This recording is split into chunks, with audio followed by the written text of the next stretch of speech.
Monsieur le sous-préfet, Madame la ministre, chère Marie-Georges Buffet, Madame la conseillère départementale, Monsieur le maire adjoint, impratique, inintéressante, inesthétique, et nous ne crayons pas d'ajouter incorrect, telle serait à notre avis cette demi-olympiade féminine.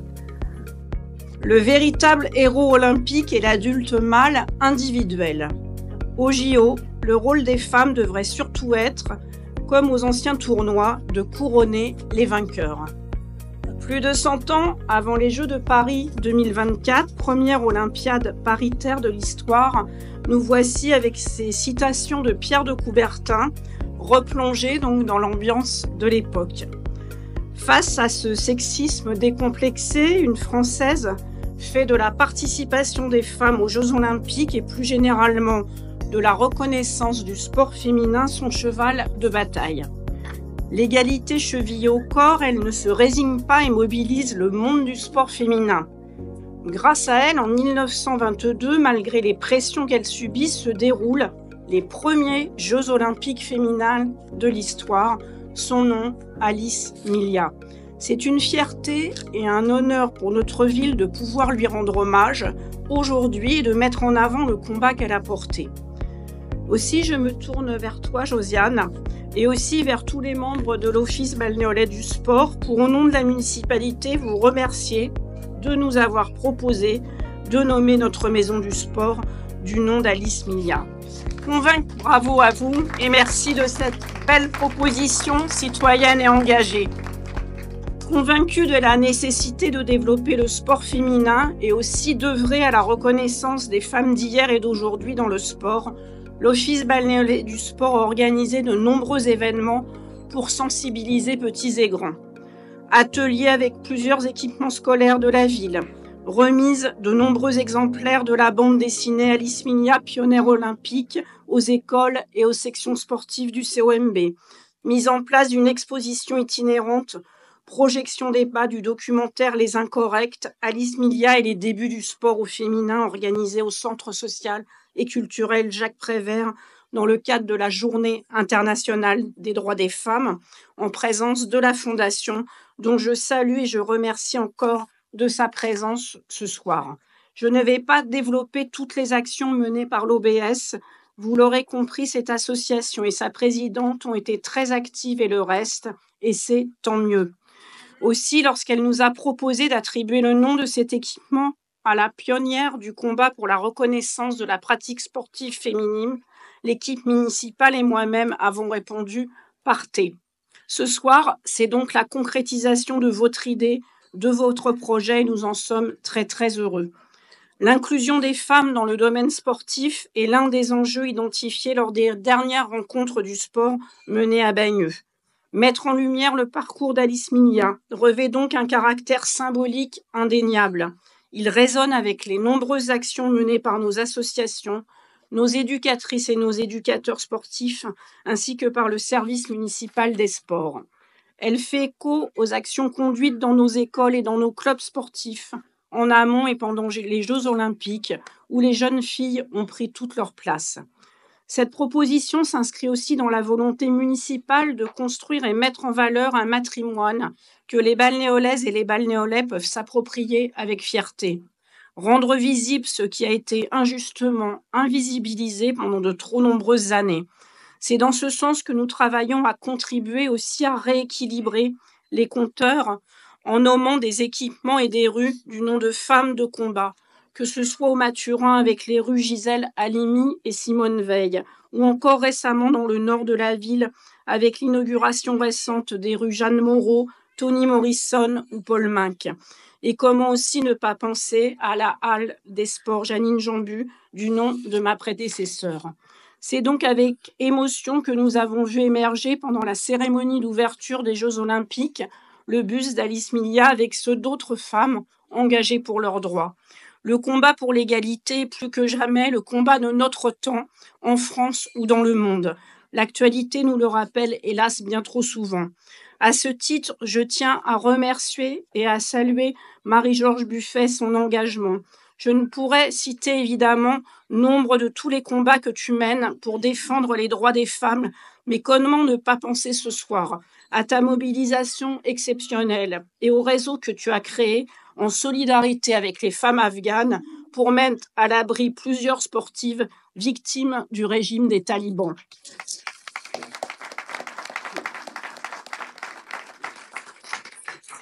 Cette aventure de l'égalité est loin d'être achevée. Nous avons toutes et tous la responsabilité que les jeunes générations s'emparent de ces sujets. Nous avons une grande chance à Bagneux. Nous pouvons compter sur des associations comme l'OBS et le COMB qui ont à cœur de diffuser des valeurs d'égalité, de justice, de solidarité aux plus jeunes balnéolaises et balnéolais. Je nous invite à faire perdurer l'esprit, les valeurs et les combats menés par Alice Milia. Je vous remercie.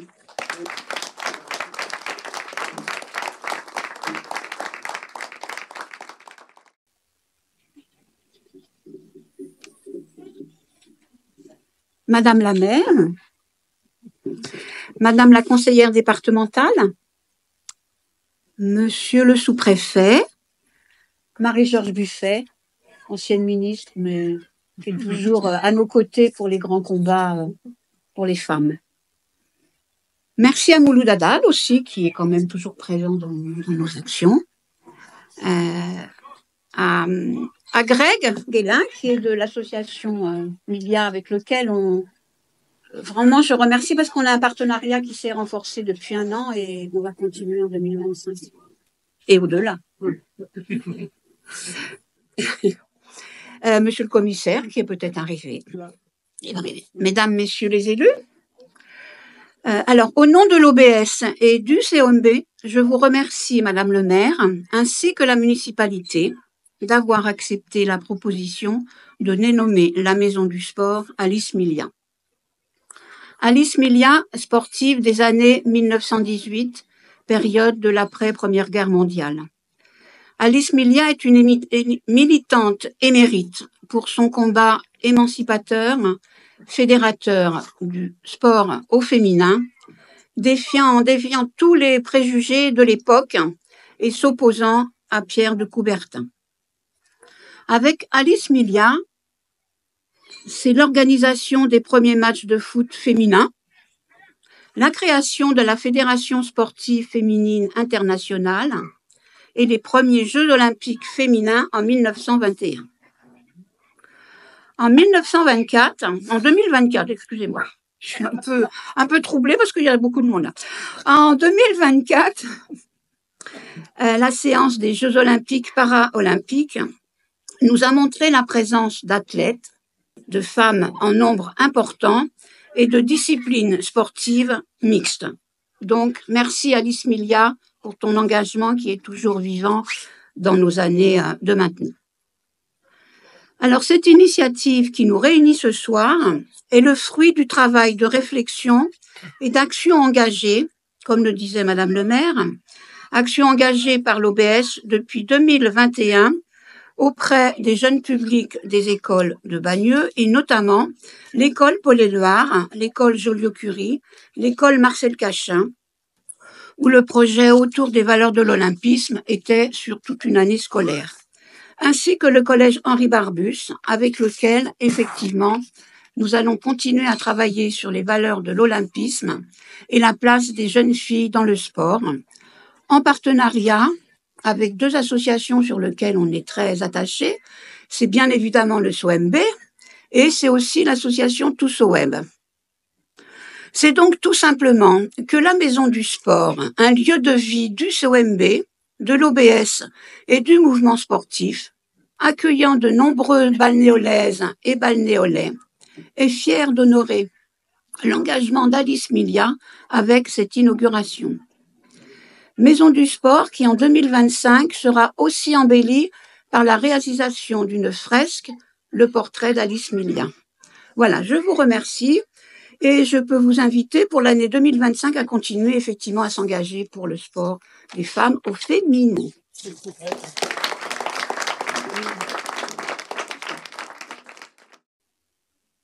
Bonsoir, merci Bonsoir. Vos titres, grades et fonctions, je ne vais pas répéter à nouveau. Merci à toutes et à tous pour votre présence et pour ce choix, surtout. Alice Mia, on l'a dit, c'est une pionnière. C'est une grande combattante qui a eu, par chance ou heureusement, de nombreux relais ensuite. Je pense à vous, notamment Madame Buffet. Et c'est vraiment un grand honneur aujourd'hui. Maison du sport santé en plus. Donc c'est vraiment le combat phare d'Alice Mia. Alice Mia qui s'est battue pour faire en sorte que les femmes puissent accéder, on l'a dit, à toutes les disciplines. Et ça incluait évidemment toutes les femmes et tout niveau, donc compétitif comme amateur. Aujourd'hui, le symbole d'Alice Mia, on pourrait croire que le combat d'égalité est gagné avec effectivement la parité obtenue sur les Jeux de Paris 2024, mais un long chemin reste à faire. Notamment, on en parlait tout à l'heure aussi, pour les femmes afghanes. Je pense aussi à Zaka Koudadadi qu'on a récompensé lors des trophées Alice Mia dernièrement et qui justement met en avant ce combat qu'on doit mener ensemble. Aujourd'hui, les territoires sont partie prenante de cette histoire qui s'écrit. On a une progression réelle, mais on a encore un certain nombre de combats à mener. Il y a moins de 5 ans, on comptait le nombre d'équipements Alice Mia sur nos mains. Les doigts d'une main suffisaient à compter ces équipements. Aujourd'hui, on est à 70 équipements Alice Mia partout en France. Et une seule maison sport santé existait jusqu'à présent à Nantes, ville qui a vu naître Alice Mia. Désormais, elle en a une deuxième. Et c'est vraiment un symbole très très fort et un très beau choix.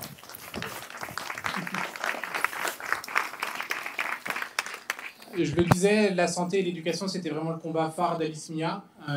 L'éducation, et on va continuer de travailler effectivement dans la durée. On a la chance d'avoir cet engagement au niveau de Bagneux et de l'OMS. Et je vous remercie encore une fois, Josiane, pour avoir impulsé aussi ce lien et cette continuité du lien avec toute l'équipe de l'association et de la fondation Alice Mia.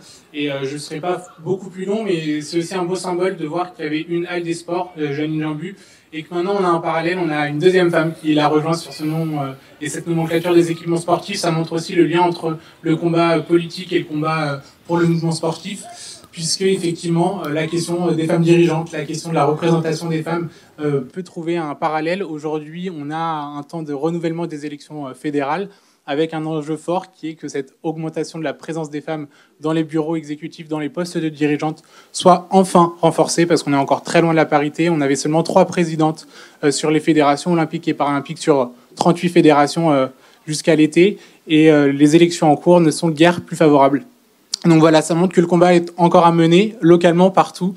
Vous avez toutes et tous un rôle à jouer, et on compte sur vous pour mener ce combat à nos côtés, parce qu'on peut faire de l'égalité une réalité. Merci beaucoup. J'ai également l'honneur de donner la parole à Madame Marie-Georges Buffet, ancienne ministre de la Jeunesse et des Sports, dont le parcours politique est intimement lié à la défense des droits des femmes, en particulier dans le domaine sportif. Merci, Monsieur le Préfet, Madame la maire, chère Marie-Hélène, Madame la conseillère départementale, Mesdames les présidentes de l'office municipal et du club municipal, Mesdames et Messieurs les élus, Mesdames et Messieurs les bénévoles du mouvement associatif, Mesdames et Messieurs. Merci, Madame la maire, d'avoir donné ce nom, Alice Mia, à ce lieu où règne le sport, les amoureux du sport. Alice Mia, c'est une combattante pour les droits des femmes. Une combattante parmi d'autres, car il en a fallu des combats pour que les femmes qui pourtant avaient participé à toutes les luttes pour bâtir la République, liberté, égalité, fraternité, puissent être reconnues enfin au lendemain de la Deuxième Guerre mondiale comme électrices. Parce qu'elles avaient été aussi de la résistance face au nazisme. Et puis il a fallu attendre encore bien des décennies pour que les femmes puissent avoir la maîtrise de leur corps par la reconnaissance du droit à la contraception, comme du droit à l'interruption volontaire de grossesse. Et puis, il faut encore se battre. Et aujourd'hui, on en a parlé dans les médias, pour que les femmes, qui sont aujourd'hui plus diplômées que les hommes dans les jeunes générations, obtiennent enfin les responsabilités et l'égalité salariale auxquelles elles ont droit. Alors vous allez dire, je m'éloigne du sport. Non. Parce que le combat d'Alice Mia, c'est un combat pour un droit. Le droit à la pratique sportive. Si on considère, et on entend ça souvent dans les discours, si on considère que le sport C'est un plus pour le bien-être physique et psychique des individus. Si on considère que le sport, c'est un atout pour le vivre ensemble, pour l'apprentissage du respect de l'autre, du respect des règles, si le sport c'est tout cela, alors le sport doit être reconnu comme un droit fondamental. Et si c'est un droit fondamental, il doit être ouvert à tous et toutes. Alors Alice a mené ce combat, mais ce combat, il est d'actualité aujourd'hui. Nous avons eu les JOP, magnifiques. Mais aujourd'hui, il y a 39% seulement de filles et de femmes licenciées dans l'ensemble de nos fédérations sportives. Tout poste de présidente confondu, sauf à Bagneux. Tout poste de présidente confondu, dans le mouvement sportif aujourd'hui, 16% de femmes, du club aux fédérations. Et on va perdre encore une femme de présidente de fédération olympique. Par contre, quand on cherche une secrétaire, 35%. Quand on cherche des trésoriers, 25% de trésorières. Là, on trouve des femmes. Mais quand il s'agit d'être présidente, il y a un petit plafond.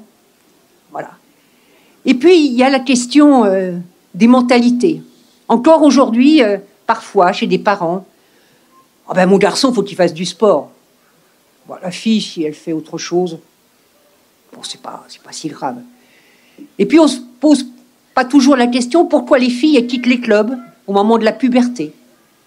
Comment on traite le changement du corps? Comment on traite, je prononce le mot exprès, les règles pour les filles qui sont dans les clubs, pour qu'elles se sentent bien et qu'elles puissent continuer leur pratique sportive. Et puis, comment on donne à voir du sport féminin pour donner envie aux filles et aux femmes d'en faire. Il y a 16% de moins de retransmission du sport féminin par rapport au sport masculin. Donc, vous voyez, le combat, il est toujours d'actualité. Et ce combat, il demande à la fois de mener le débat, et puis il demande des moyens pour que les clubs aient la possibilité d'accueillir de la meilleure façon possible les pratiquants et les pratiquantes. Alors bien sûr, on a rêvé avec les JOP, et j'avoue que franchement, les Jeux paralympiques m'ont fait particulièrement rêver. Et puis on a appris quelques jours après que le budget des sports faisait une chute assez remarquable. J'espère qu'on va tous et toutes se mobiliser pour qu'enfin la question de 1% du budget de l'État au sport fasse l'objet d'une grande mobilisation de tous les acteurs et les actrices du sport. Vous savez, les hommes et les femmes de culture ont obtenu par leur lutte le 1% pour la culture. Eh bien, il faut que nous obtenions, nous, le 1% pour le sport, pour que ce droit à la pratique sportive soit assuré pour chacun et chacune. Et je terminerai tout simplement en disant que ce combat il est d'autant plus nécessaire ici qu'il faut aussi le mener là-bas. Là-bas, parce que dans des zones entières de notre planète, les femmes n'ont pas accès à la pratique sportive. Les femmes doivent cacher leur corps dans l'espace public. Et il y a un régime, celui des talibans, qui est en train d'emmurer les femmes, d'emmurer les Afghanes. Et nous avons à mener un combat, et je vous invite tous à venir le 4 décembre à l'Assemblée nationale, où nous allons mener une grosse initiative avec des femmes afghanes, des athlètes afghanes qui ont réussi à quitter, que nous avons accueillis en France, une grosse initiative pour dire à l'État français, créons les conditions pour accueillir de la meilleure façon possible les Afghans et les Afghanes qui cherchent en France la liberté, mais aussi qui cherchent à apporter à notre pays toutes leurs compétences, leurs connaissances et leur amour de la liberté. Alors ce combat, nous allons le mener tous et tous ensemble, mais bravo encore à vous tous ici à Bagneux, parce que voilà, la place des femmes ici, elle est pleinement reconnue. Merci.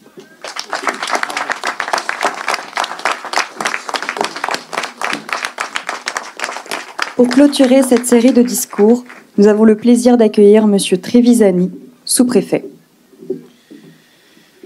Madame la maire, chère Marie-Hélène Amiable, Madame la ministre, Madame la conseillère départementale, Mesdames, Messieurs les élus, Mesdames les présidentes, Monsieur le représentant de la Fondation, Mesdames, Messieurs, je suis très heureux, et vous savez, Madame la maire, je suis toujours très heureux d'être ici à Bagneux, dans cette ville dynamique, qui à chaque fois porte en avant les valeurs de la République.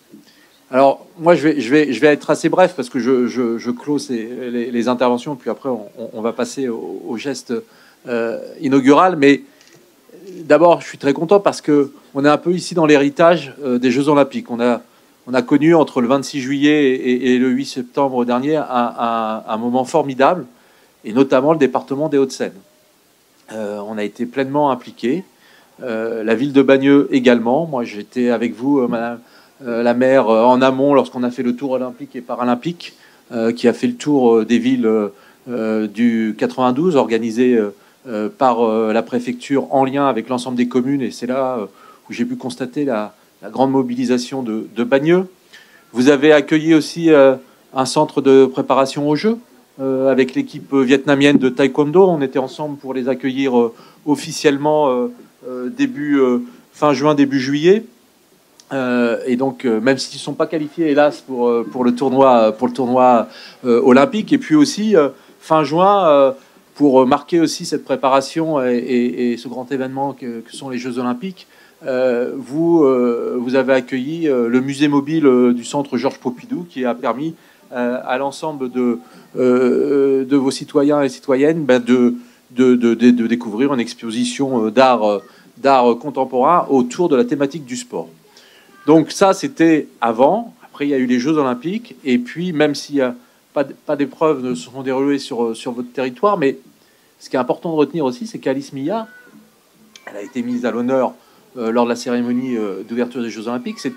Elle pratiquait l'aviron, mais elle pratiquait aussi la natation et le hockey sur gazon. Or, le 92, les Hauts-de-Seine sont la natation. Nous avons accueilli les épreuves de natation à l'Arena Défense, et puis surtout également les épreuves de hockey sur gazon à Colombes, à Yves-du-Manoir, qui était le stade qui avait accueilli les Jeux olympiques de 1924. Donc je pense que le symbole est important. Alice Milla est liée par les sports qu'elle a pratiqués dans sa jeunesse, et bien au département des Hauts-de-Seine.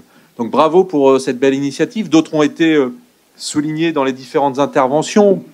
Le label Génération 2024 dans les établissements, qui permet de faire le sport, de mettre une passerelle pour le sport dans les établissements. Et c'est vraiment important de continuer à faire vivre cet esprit olympique qui, avec ces Jeux qui ont été les premiers à mettre en avant l'égalité entre les hommes et les femmes. Donc bravo pour cette belle initiative. Je sais que Bagneux continuera à être une ville très sportive. Alors bien sûr, et Madame la Ministre, vous l'avez rappelé, le contexte budgétaire est difficile, mais vous savez bien, Madame la Maire, que je serai toujours à vos côtés pour les projets que vous apportez, et l'État dont je suis le représentant. C'est une situation qui est actuelle, elle évoluera, j'en suis sûr, et vous pouvez compter sur moi, sur les différents projets, notamment pour le sport, pour vous accompagner avec l'ensemble des services de l'État, pour aller encore de l'avant comme vous le faites toujours dans votre ville. Merci beaucoup. Merci, monsieur le sous-préfet.